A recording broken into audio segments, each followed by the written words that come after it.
A música que nos une. A informação que nos liga. Sintoniza Proximidade em 94.8 ou 98.4 FM. Leve-nos também em radiogilão.com. O dia e hora da semana para Sintoniza-te com Hélia Ramos, terapeuta familiar e de casal. Bem-vinda, Hélia. Olá, Ana Cristina. Cá estamos, no dia certo da semana, para esta nossa conversa. Isto hoje não é nada para brincadeiras, não senhor. Hoje é um tema intenso, não é? Vamos falar de divórcio, separação e, no fundo, essa questão que nos separamos. Se separar é falhar ou é uma forma diferente de cuidar? É uma boa questão, Ana Cristina. Sim, o facto é que nem todas as relações são para sempre. Pois, o desejável quando nós nos conhecemos é amor para a vida toda, mas às vezes falha. E às vezes nos filmes pode ser assim, não é? Happy Forever. Mas quando são as séries, nos filmes sim, tem happy end, não é? Agora nas séries... Há continuação, há temporadas, não é? Há temporadas. Sim. E às vezes também já temos bastantes filmes que contrariam esse paradigma. Sim. E que nos dão uma outra visão que eu acho que é bastante interessante. Não é aquela que muitas vezes nos agrada. Pois, gostamos de finais felizes. Exato. Mesmo. Mas são aqueles finais que nos fazem verdadeiramente pensar e que quanto mais imprevisíveis são, mais nos fazem pensar e sair da caixa. Que é fundamental e às vezes ficamos tão habituados à nossa zona de conforto que isto pensar fora da caixa torna-se difícil. Não, tem um grauzinho de amargo, não é? Sim, nós gostamos das coisas mais in love. Mais previsíveis também, exatamente, é verdade. Para nos sentirmos dar logo ali uma boa disposição, não é? Quando vemos uma comédia romântica ou um filme mais que aquilo termina tudo como é previsível. Sim, porque as coisas menos boas já temos às vezes da vida, não é? Sim, portanto, mas a vida também é para encarar de frente, não é? É para encarar de frente e temos que nos desafiar e sair das tais zonas de conforto. E de facto nem todas as relações são para sempre, mas todas podem deixar marcas e também grandes aprendizagens.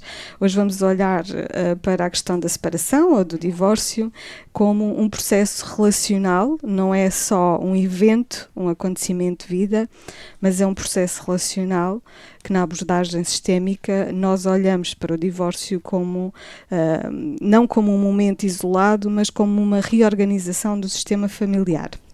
Existem aqui alguns pontos essenciais que considero que são importantes de tocarmos.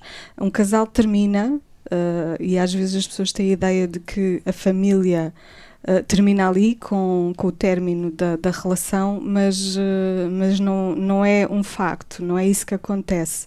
A família continua, sobretudo com os filhos. E estamos a falar em situações em que existam filhos. A família tem a sua continuidade, ela continua a existir, mas de uma forma diferente. Portanto, todo o sistema vai ter que se reorganizar em função daquela separação. Porque lá está, pode acabar, mas a relação parental tem que se manter. Portanto, deixa de haver o casal conjugal, mas é importante que se mantenha o casal parental.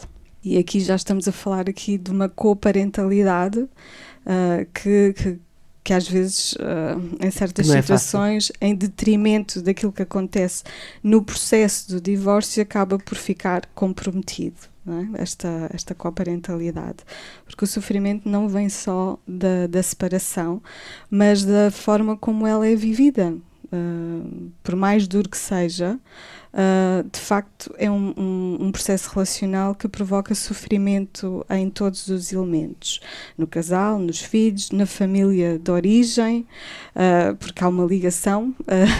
A pessoa quando se divorcia ou separa, ela divorcia-se não é só do marido ou da mulher, é de todo o sistema, apesar de poder haver alguma ligação, porque existem filhos em comum, mas será uma ligação diferente, será uma ligação que já não será a mesma. Portanto, tudo aquilo se vai transformar.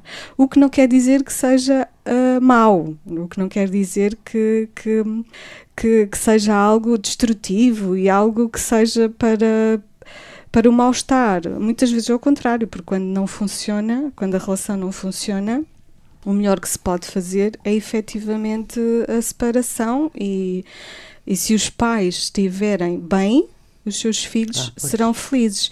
Porque às vezes as pessoas ainda têm a ideia de que mas como é que vão ficar as crianças e com os pais separados e vão ser infelizes? Mas existem pessoas infelizes e estiveram numa família em que os pais não se separaram. Aí está. Portanto, o que interessa, o mais importante, é que de facto os pais consigam ser felizes e estar bem. Se os pais estiverem felizes e bem, os seus filhos estarão bem felizes. E quanto melhor conseguirem gerir esse processo de separação, melhor também será para todos.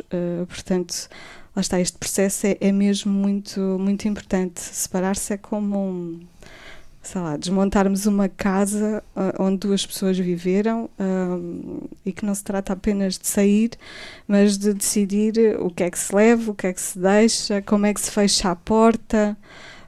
E este processo é muito importante para o futuro de todos os elementos e para a reorganização daquele sistema. Uma coisa para a vida. É uma coisa para a vida. E é muito curioso porque os estudos mostram que o impacto do divórcio nos filhos está mais ligado ao nível de conflito parental do que à separação em si. Portanto, aquilo que marca os filhos não é a separação, é o que acontece quando essa separação acontece, não é? E aqui repeti-me, quando a forma como esse divórcio vai acontecendo é que se existe conflito, isso é que vai ser marcante. Uma coparentalidade saudável, duas pessoas que consigam separar-se, não é? A nível conjugal, mas que consigam manter-se unidos como pais, uma coparentalidade saudável é um fator fortíssimo de proteção para os filhos. É o essencial, é o mais importante, mas nem sempre as pessoas conseguem. Pois não. Não é? Nem sempre, e por várias razões, nem sempre isso é possível.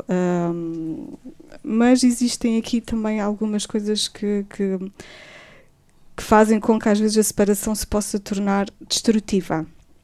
A escalada de conflito, as discussões constantes, e depois há aqui um fator também de maturidade emocional dos adultos, dos pais, de que forma é que as pessoas têm aquilo que está na sua história, no seu passado resolvido, de que forma é que resolvem os conflitos, gerem as emoções, se conseguem separar as suas necessidades das necessidades dos filhos.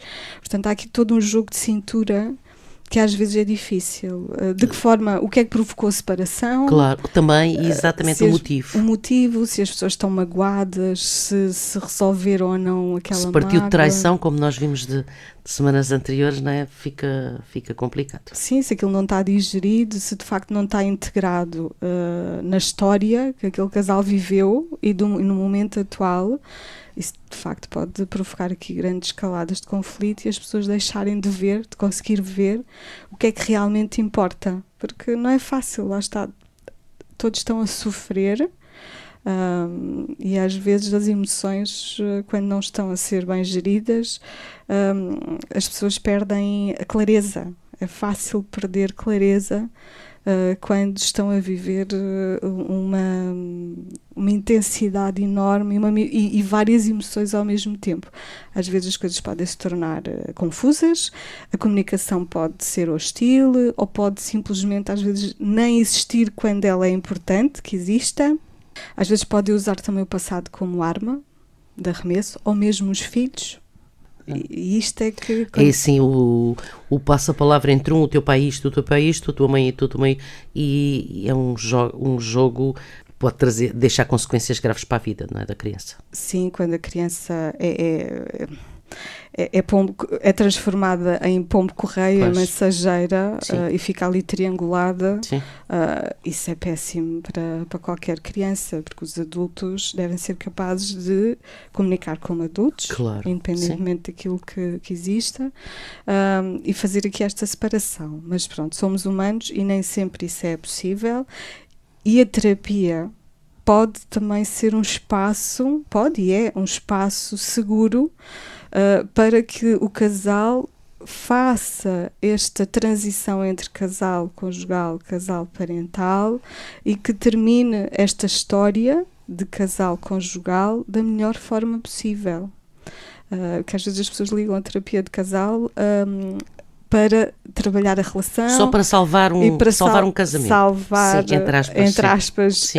O casamento. Mas, na verdade, para já, porque o terapeuta, ele não vai conduzir a pessoa a uma decisão, seja pela separação ou seja pelo divórcio. Ele vai responder ao pedido daquelas duas pessoas, e vai ajudá-las a pensar sobre aquilo, a entenderem-se, não é? Sim. Olhar para as emoções. Pessoalmente, o que é que cada um sente. Exatamente, a questionarem-se, a tentar ali em loco naquele momento, naquele espaço. Também proporcionamos dinâmicas que ajudem as pessoas a descobrir as suas próprias respostas, e são sempre as pessoas a decidir isso, se é pela união, se é pela separação. E quando é pela separação, tem a oportunidade também de, em terapia, poder fazer esse processo da melhor forma possível para eles e para os filhos. Exato.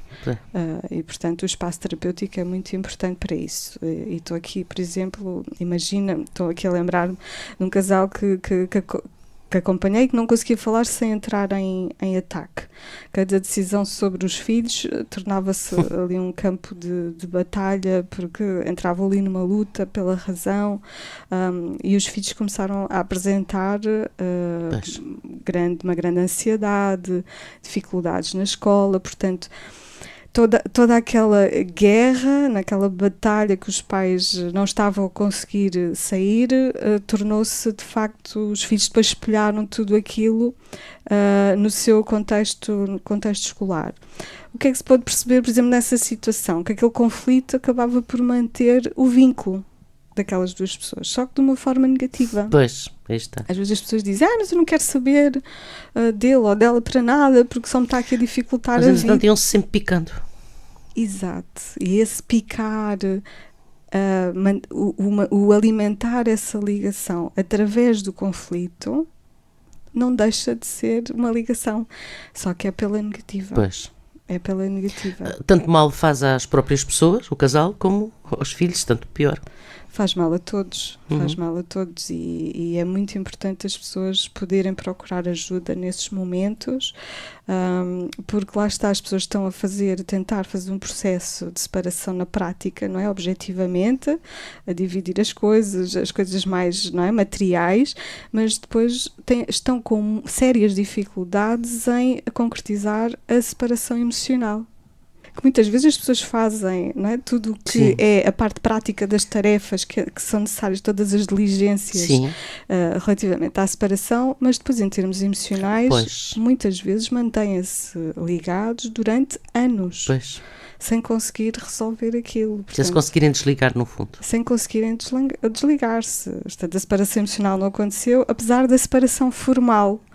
E lá está, casais que se separam juridicamente, mas continuam ali presos durante muitos anos. Portanto, é importante que a separação seja um processo consciente, que as pessoas possam ter consciência de todo o seu processo, para que ele não seja uma coisa automática.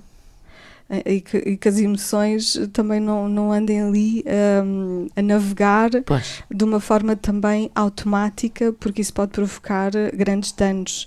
Uma separação consciente, eu diria que é aquela em que duas pessoas que, mesmo em dor, mesmo em sofrimento, escolhem reduzir o dano e preservar o respeito e honrar a história que tiveram. Claro. Porque às vezes quando nós estamos em sofrimento... Algo acaba mal, mas começou tão bem, não é?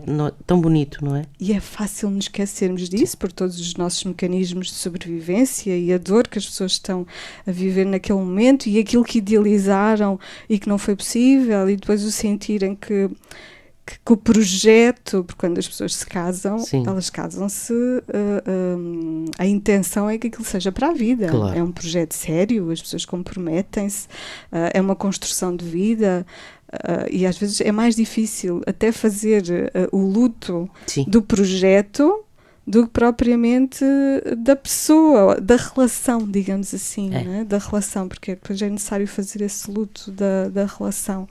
Então aqui há tantas dimensões envolvidas neste processo, e se as pessoas deixarem isto assim em piloto automático, é muito fácil que o barco Sim. se perca Claro, aí está. e que possa naufragar.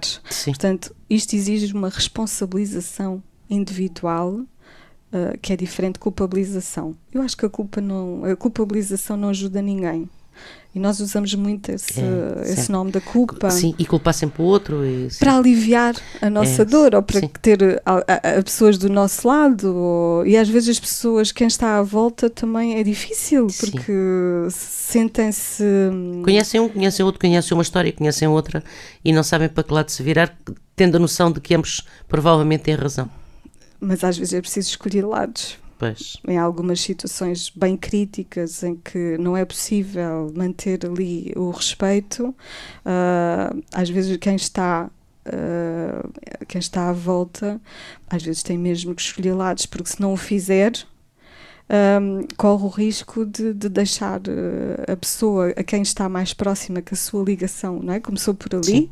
Isto acontece muitas vezes com os amigos. Os amigos, na maior parte das vezes, são obrigados a escolher um lado, não é que não gostam muitas vezes do outro, mas o contacto com o outro elemento começou através daquele... Há um amigo original, digamos assim, não é? E aquele amigo precisa de suporte. E isto é difícil até para os amigos fazer muitas vezes este processo.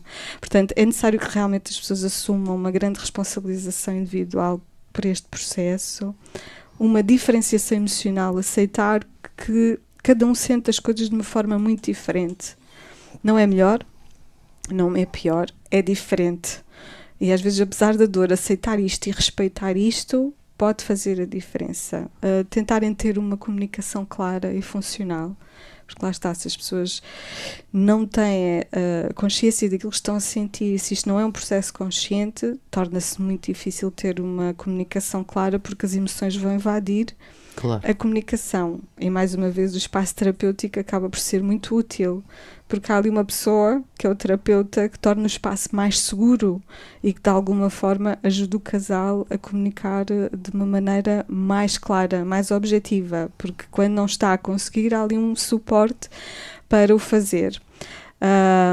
E depois é importante também as pessoas neste processo poderem se focar no futuro e não tanto na disputa do passado. Porque as pessoas às vezes ficam ali tanto na mágoa e do que foi o passado, juntam-se as mágoas antigas com as mágoas que disputaram a separação, depois às vezes mais mágoas relativamente àquilo que é a dinâmica com os filhos, e torna-se de facto um campo de batalha, muitas vezes. Sim. E se a relação foi um livro muito bonito, a separação consciente não tem que rasgar as páginas, mas pode fechar aquele capítulo com dignidade, que eu acho que isso é o mais importante.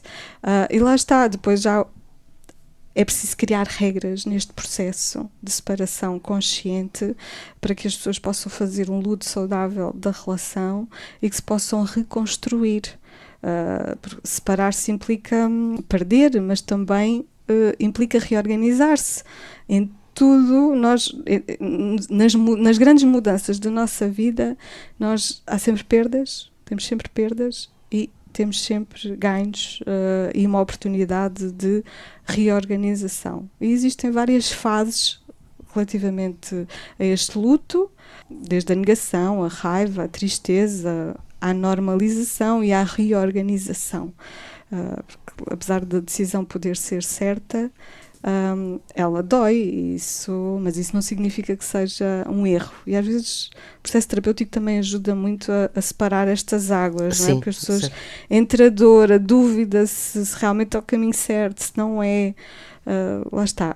O processo terapêutico pode ajudar muito a clarificar todas estas dimensões e as pessoas sentirem-se mais seguras na sua decisão e fazerem todo este processo de uma forma consciente. Em síntese, para terminarmos, separar-se é importante. Se nós clarificarmos os nossos ouvintes, eu gostava de deixar aqui uma palavra, que a separação não tem que ser sinónimo de destruir.